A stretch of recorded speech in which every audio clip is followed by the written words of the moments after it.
नमस्कार, मेरा नाम आयुष तिवारी है और आप वॉक्सी टॉक्सी हिंदी के मंच पे हैं और अभी हमारे साथ मौजूद हैं नवभारत टाइम्स के वरिष्ठ पत्रकार जीशान साहब और आज हम उनसे कोविड के दरमियान ये जो कोविड चल रहा है, इस पर चर्चा करेंगे और जीशान भाई का परिचय लखनऊ में किसी का मोहताज नहीं है। आप एक पेशेवर जर्नलिस्ट हैं और हेल्थ बीट देख रहे हैं इस समय और वास्तविक तौर पे जो स्वास्थ्य का आज चित्र और चरित्र सबके सामने होना चाहिए था, आपने वो बेहतर रखने का प्रयास किया और आपकी कलम वाकई में वो धर्म निभा रही है जो वास्तविक आज एक कलमकार और एक पत्रकार का दायित्व है। इसके लिए पूरी लखनऊ की आवाम आपकी शुक्रगुजार है और आपका बार बार धन्यवाद अदा करती है। निशान भाई, आज हम इसी पे आपसे बातचीत करना चाहेंगे और अभी इससे पहले हमने तमाम सारे लोगों के बीच आपका एक पोस्टर सर्कुलेट किया तो कई सारे लोगों के अपने अपने सवाल आए, तो पब्लिक के भी कुछ एक सवाल हैं वो हम आपसे पूछेंगे। तो सबसे पहले तो आपका हमारे इस मंच पे बहुत स्वागत और अभिनंदन। वो कहीं चूके जरूर है, ये हम जरूर कह सकते हैं। अच्छा, आप फील्ड के रिपोर्टर रहे हैं, आप अक्सर हॉस्पिटल्स के बारे में लिखते रहे हैं, व्यवस्थाओं के बारे में लिखते रहे हैं, सिस्टम के बारे में, तो आपने भी देखा होगा कि इन दिनों यकायक मैं लखनऊ की अगर बात करूं और उत्तर प्रदेश की बात कर लूं तो लखनऊ में अभी बीते एक हफ्ते पहले जिस तादाद में आप देख रहे होंगे कि आंकड़े बढ़ रहे थे, केसेस आ रहे थे, कहीं ना कहीं उतनी ही तेजी से आंकड़े कम हो रहे हैं और मौतें भी कम दिखाई जा रही है। तो आपको क्या लगता है कि वास्तव में ये जो लोग कह रहे हैं कि आंकड़ों का खेल हो रहा है, हॉस्पिटल्स में जांचें बंद कर दी गई हैं, तो ये सच है या फिर जो है वास्तव में वायरस का इफेक्ट और प्रभाव थोड़ा सा कम हो रहा है? जब सितंबर में पीक आ गया था, सितंबर में 22 पर डे आ गए थे और अक्टूबर 1100-1200 के आसपास ऐसे ही केस आ रहे थे। उसके बाद जब अक्टूबर लगा था तो एकदम से केसों की संख्या जो है 500 से 600, अब भी ऐसा ही कहा जा रहा था कि डेटा मैनेजमेंट होने लगा था, ठीक, लेकिन वो क्या हुआ, अचानक केस कम हुए। तो हमें ये देखना पड़ेगा ना कि एक्चुअल में हमें एट द एंड सरकार के आंकड़ों पे ही भरोसा करना है। तो आप अपने आसपास पे नजर डालिए, क्या वाकई पहले आपके आसपास जितने संक्रमित थे क्या अब उतने हैं? क्या पहले हर दिन आपके पड़ोस में या आसपास या आपके मोहल्ले में या जिस क्षेत्र में रहते हैं उतनी मौतें सुनाई दे रही थी, क्या अब उतनी हो रही हैं? तो आपको इसका जवाब मिल जाएगा कि ये वाकई आंकड़े सही हैं या गलत। तो मुझे लगता है हर कहीं मैं जहाँ रहता हूँ वहाँ पहले पर डे एक मौत, एक मेरे जिस उस इलाके में पर डे 1-2 मौतें हो रही थी, अब नहीं हो रही हैं। तो मैं तो सीधा बेसिक आकलन उसी से करता हूँ कि हाँ अब हो सकता है 2-3 दिन 4 दिन बाद एक मौत हो रही है। पहले संक्रमित हमारी लाइन में ही 2-3 घरों में संक्रमित थे, अब इस समय सब ठीक हो गए, कोई नहीं है। तो ये इस तरह से लोगों को भी इस तरह से आकलन करना चाहिए कि हमारी सोसाइटी में एट द एंड ये जो आंकड़े होते हैं वो हमारी सोसाइटी का सम अप ही तो है। हमारे एक आशियाना में कितना आया, चिनैट में कितना आया, हजरतगंज में कितना आया, चौक में कितना आया, ये एक मिला के जो फुल काउंट होता है वही तो सरकार जारी करती है। अगर आप ये मान लीजिए कि हमारे इलाके में कम हुआ है तो जाहिर सी बात है वो रिपोर्ट में भी कम हुआ होगा। तो ये कम हुआ, जब आंकड़े कम होते हैं तब ऐसे लोगों का कहना होता है कि आंकड़े कम हो रहे हैं, तो हमें इन आरोपों से ज्यादा हमें ये खुद आकलन करना चाहिए। तो कम हो रहे हैं नो डाउट। आप ये देख लीजिए, हमारे पास पहले एडमिट करवाने के लिए रिक्वेस्ट पर डे 4-5 लोगों की सिफारिशें आती थी कि लोग फोन जरूर आते थे कि बेड नहीं मिल रहा है, ठीक है। अब बमुश्किल एक फोन आता है, 1 या 2 फोन बमुश्किल आ रहे हैं, किसी दिन एक भी फोन नहीं आ रहा है इस समय। तो नो डाउट मैं तो आकलन इससे करता हूँ कि नो डाउट शायद अब लोगों को बेड मिल रहे हैं इसलिए फोन नहीं आ रहे हैं, कम आ रहे हैं। तो ये जाहिर सी बात है केस कम हो रहे हैं। और ये साइंटिफिकली भी ये है कि एक पीक भी जब जाता है तो वो डाउनफॉल उसका जरूर आता है। आप ये देख लिए, चाहे आप IIT कानपुर के जो प्रेडिक्शन है उनको देख लें, या जो हमारे देश के दूसरे साइंटिस्ट ने वो प्रेडिक्शन किया है उन सब को देख लीजिए। अब की पीक अब नीचे आ रहा है, यूपी में कहा जा रहा है कि पीक हो चुका है, अब वो नीचे डाउनफॉल पे है। तो जब डाउनफॉल पे तो जाहिर सी बात है केस कम होंगे ही। अच्छा, एक सवाल अभी हमारे बीच आया है, एक आपके श्रोता ने लिख के भेजा था कुछ देर पहले, आपका जो अभी पोस्टर हमने आउट किया था, तो उसमें उन्होंने ये पूछा हुआ था कि आपसे कि जब अधिकारी कह रहे हैं कि देश में सब कुछ नियंत्रित है, कोरोना भी केसेस भी अब नियंत्रित हो रहे हैं, सब कुछ हो रहा है, तो आखिरकार ये जो बीच में तीसरी लहर वाला एक कॉन्सेप्ट लोगों में डाल दिया गया है, तो ये तीसरी लहर वाला कॉन्सेप्ट कहाँ से आ गया? अगर ये आप थोड़ा सा समझाने का प्रयास करें। देखिए, एक चीज बताएं, ये तीसरी लहर बेसिकली है क्या? हम पहली लहर के बाद हमने क्या कहा कि कोरोना खत्म हो गया, ठीक है। दूसरी लहर का क्या किसी ने सीरियसली लिया था? लोग बाजार में जाने लगे थे, टहलने लगे थे, खूब कस के घूम रहे हैं, बिना मास्क के घूम रहे हैं, होटलों में जा रहे हैं। उसी का खामियाजा था कि हम दूसरी लहर में हमने भुगता है, ठीक है ना। तो अब जो तीसरी लहर है वो संभावित है कि बिल्कुल आ सकती है, नो डाउट।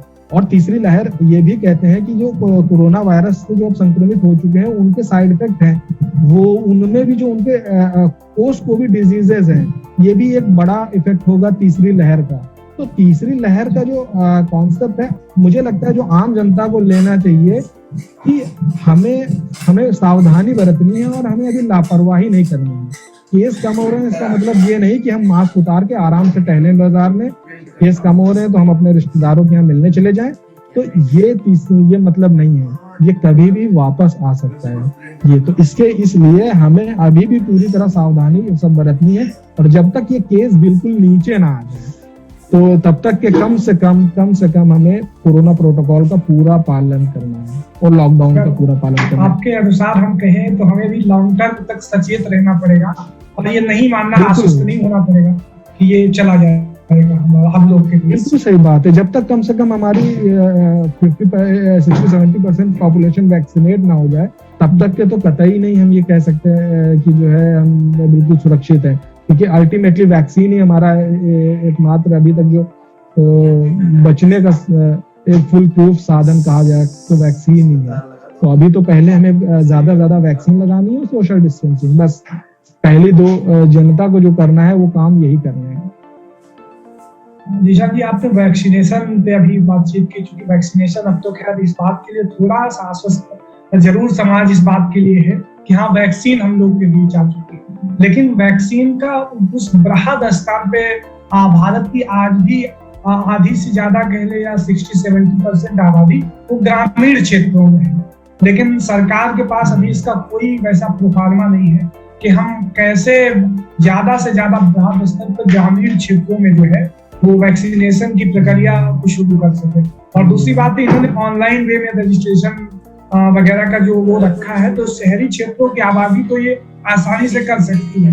जैसा कि हाई कोर्ट ने और सुप्रीम कोर्ट ने भी इस पे अभी कल टिप्पणी की कि आपको इस पे एक ग्रामीण क्षेत्रों के लिए बेहतर विकल्प सुझाना चाहिए। तो आपको इस पर क्या कहना है कि ग्रामीण क्षेत्रों तक वैक्सीनेशन कैसे संभव है? बिल्कुल, सरकार का जो पहले का फॉर्मेट था वो काफी हद तक बेहतर था कि अगर हम ऑनलाइन रजिस्ट्रेशन करके जाते हैं तो उनका हम पहले प्रायोरिटी पे देते हैं, और फिर अगर जो ऑन स्पॉट आते हैं तो हम उनको ऑन स्पॉट रजिस्ट्रेशन करके वैक्सीन लगाते हैं, ठीक है। लेकिन अभी कहीं ना कहीं वैक्सीन का क्रंच है, ठीक है, यूपी में नो डाउट। और इसीलिए अब उस क्रंच को अगर हम भीड़ एकदम से आ रही है, अगर आ जाएगी, अगर हम ऑन स्पॉट रखते हैं तो देखा गया कि 500 वैक्सीन पहुंच रही थी और 1000 लोग आ रहे थे, तो वापस जा रहे थे लोग। तो अभी जो सरकार ने जो किया है वो कहीं ना कहीं उस भीड़ को नियंत्रित करने के लिए कि ऑन स्पॉट अभी अब वही लोग जा रहे हैं केंद्र पर जो जिनका रजिस्ट्रेशन है।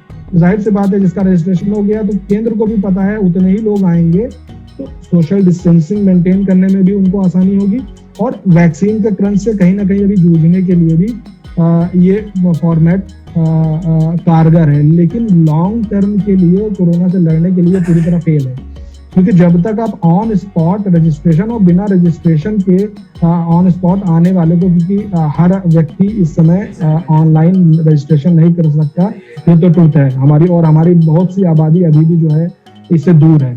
तो आपको CSC PSC पर रजिस्ट्रेशन ऑन स्पॉट करने होंगे और ऑन स्पॉट आने वालों को वैक्सीन लगानी होगी, और वृहद स्तर पर जितने लोग आए उन सबको वैक्सीन देनी होगी। अगर ये जब तक सुनिश्चित नहीं करेंगे तब तक तो वैक्सीनेशन कर ही नहीं सकते, और इसके लिए प्रयास किए जा रहे हैं। अभी तो खैर सरकार ने वैक्सीन अभी आई भी है, लेकिन ग्लोबल टेंडर भी जारी किया है ताकि ये जो 2 हमारी कंपनियां, भारत बायोटेक और सीरम इंस्टीट्यूट, इनके अलावा भी जो कंपनियां हैं उनसे वैक्सीन लेने का प्रयास किया जा रहा है। तो चल रहा है, यूपी सरकार का भी प्रयास चल रहा है। हमको लगता है 10 से 15 दिनों में कुछ हाँ, वही ग्लोबल टेंडर मैंने कहा, तो जारी कर दिया गया। तो अब कहीं ना कहीं शायद और जब कंपनीज आ जाएंगी और प्लेयर जब आ जाएंगे तो वैक्सीन प्रोवाइडर, तो ये क्रंच कहीं ना कहीं कम होगा। तो ये सिस्टम भी फिर से एक बार ऑन स्पॉट शुरू किया जा सकेगा। तो अभी ये कहना जल्दबाजी होगी कि फेल हो गए। एक सवाल और हमारे पास आया हुआ है कि कम्युनिटी स्प्रेड की बात हो रही है, और कहीं ना कहीं पंचायत चुनाव में इसमें एक बहुत अहम भूमिका निभाई है। तो मैं भी देख रहा हूँ, चूंकि अगल बगल जो ग्रामीण क्षेत्र थे, मैं देख रहा हूँ वहाँ जांचें भले न हुई हो इस स्तर पे मरने वालों की कि उनको कोविड हुआ है, लेकिन जितने भी लक्षण थे वो सारे कोविड जैसे हैं। और आज एक बड़ी तादाद में ग्रामीण क्षेत्रों में मौतें हो रही हैं, मतलब जिनका आप अंदाजा नहीं लगा सकते हैं कि वास्तविक तौर पर हो रही है। तो सरकार को किस तरीके से ध्यान देना चाहिए ग्रामीण क्षेत्रों के ऊपर, जहाँ इस वायरस का बृहद स्तर पर प्रचार हो चुका है, और डॉक्टर्स और वैक्सीनेशन को लेकर या फिर और जो तमाम स्वास्थ्य बुनियादी सुविधा है उनका परंपरागत ढांचा हमारे पास। ठीक है, आपको मैं बता दूं, NBT ने भी कुछ दिन पहले एक खबर हम लोगों ने छापी थी, पड़ताल की, जिन इलाकों में लोग बुखार से पीड़ित थे और जांचें नहीं हो रही थी। तो उसके बाद पूरा एक हम लोगों ने कई 4-5 इलाकों का रियलिटी चेक छापा था, और उसके बाद सरकार का इम्पैक्ट हुआ था उस पे, जो है उन इलाकों में और कई इलाकों में जांचें शुरू हो गई। और आपको जानकारी में होगा कि अभी ग्रामीण इलाकों में सरकार का अभियान भी चल रहा है, जांचों का अभियान इस समय चलाया जा रहा है। ग्रामीण इलाकों में जांचें हो रही हैं, तो प्रयास किए जा रहे हैं। लेकिन कुछ हद तक एक ये भी देखने को आ रहा है कि लोग जांच करा नहीं रहे हैं।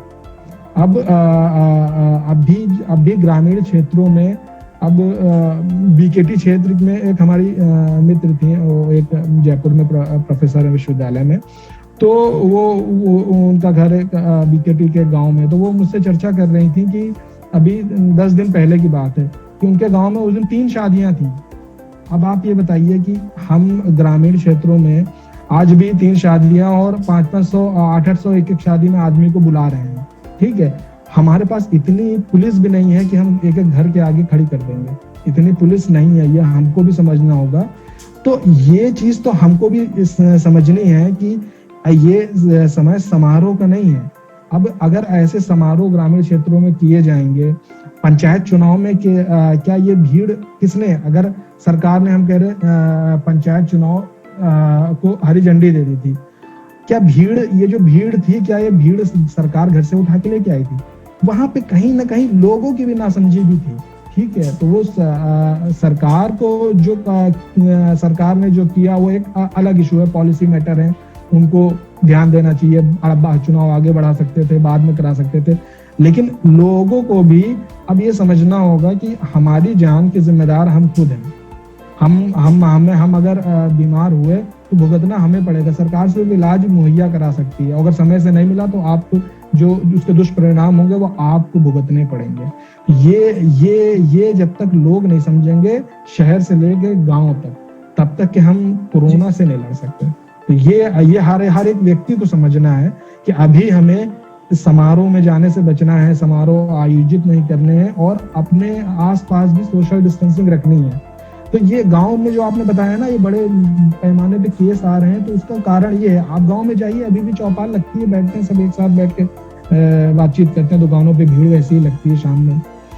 तो ये क्या करने को सरकार ने कहा है? सरकार ने तो कहा है आप घर में रहिए, लेकिन आप नहीं रह रहे हो। अब उसमें अगर 8 लोग खड़े, उसमें एक भी पॉजिटिव आगे खड़ा हुआ, वो तो 8 को इन्फेक्ट करके चला गया। 4 दिन बाद उन 8 में लक्षण आने लगेंगे, वो 8 से अपने परिवारों में सबको मल्टीप्लाई कर रहे हैं। तो फैल तो ऐसे ही रहा है।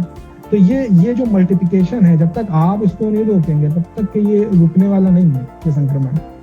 हाँ, जो आपने अभी ये भीड़ की बात की है, तो इसी से एक रिलेटेड थोड़ा सा मैं आपसे एक बातचीत ये कहना चाहता हूँ। अभी मैं जब आपसे मीटिंग के लिए आ रहा था ऑफिस की तरफ, तो मैंने देखा यकीनन तौर पर उत्तर प्रदेश में लॉकडाउन है और राजधानी में है, हम लोग लखनऊ में है।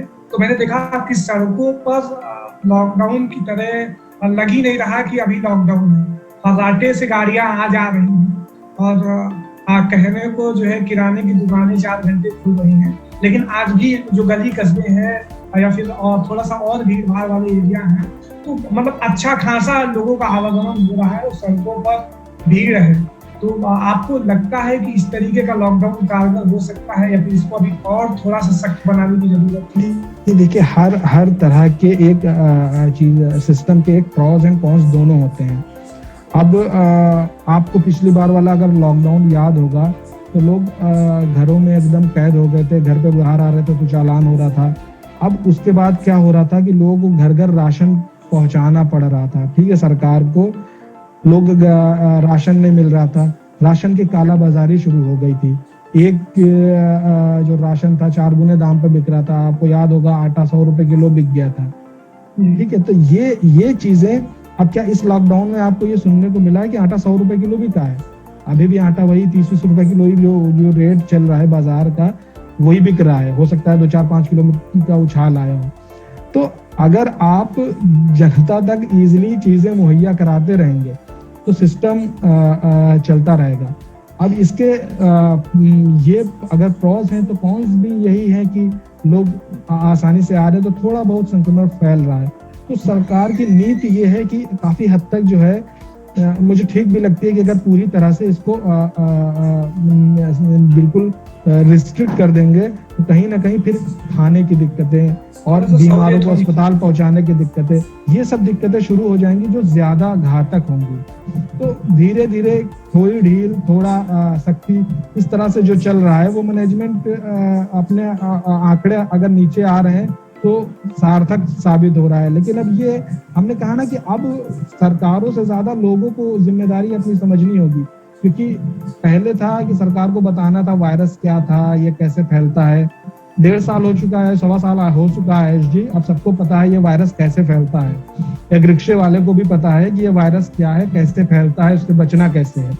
उसके बाद भी अगर आप नहीं बच रहे हो तो फिर आप आपने भविष्य खुद तय किया है और अपनी जान आप खुद जोखिम में डाल रहे हो, सरकार नहीं। फिर उसमें आप सरकार को ब्लेम नहीं कर सकते। सर, एक आखिरी सवाल, चूंकि आपके पास भी समय की बंदिशें हैं और हमारे पास भी है, तो एक आखिरी सवाल ये लेना चाहेंगे कि जो सरकार लगातार ये लॉकडाउन थोड़ा थोड़ा करके बढ़ाती जा रही है, तो कहीं ना कहीं भारत की अधिकतर आबादी ऐसी है कि जो रोज कमाती है और रोज खाती है। तो इसमें जो ठेले खुमचे वाले हैं और जो दिहाड़ी मजदूरी वाले हैं, तो इनका कहीं ना कहीं एक बड़े स्तर पे नुकसान हो रहा है। और मुझे लगता नहीं कि सरकार ने अभी वो जो राशन वाली योजना है उसके अलावा अभी तक और कोई वैसा कोई प्लान बनाया हो। तो इन लोगों को राहत कैसे दी जा सकती है, अगर इस बारे में थोड़ा सा बता सके। देखिए, बिल्कुल सही बात है, वो उनके लिए तो समस्या है और उसके लिए सरकार को प्रभावी नीति की जरूरत होगी। कुछ एनजीओज भी काम कर रही हैं, कुछ लोग अपने स्तर से काम कर रहे हैं, लेकिन वो प्रभावी नहीं है।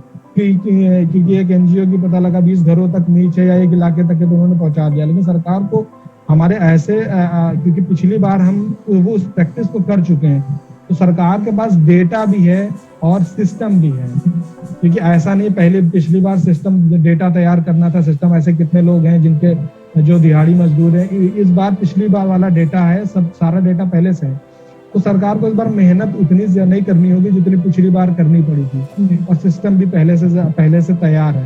तो ये तो उनके बारे में तो सोचना होगा। अगर आपको अब चूंकि लगभग काफी समय हो गया लॉकडाउन, तो अगर अभी भी सरकार की नीति है कि वो आगे बढ़ाना चाह रहे हैं, तो कहीं ना कहीं अब उनके लिए खाने का, उनके जीवन यापन का हमें व्यवस्था करनी होगी। क्योंकि जो समृद्ध लोग हैं वो तो कहीं ना कहीं हो सकता है महीना भर भी चला लें तो अपने खाने का इंतजाम कर सकते हैं। लेकिन एक दिहाड़ी मजदूर के लिए संभव नहीं है कि महीना भर का राशन घर में रखा होगा।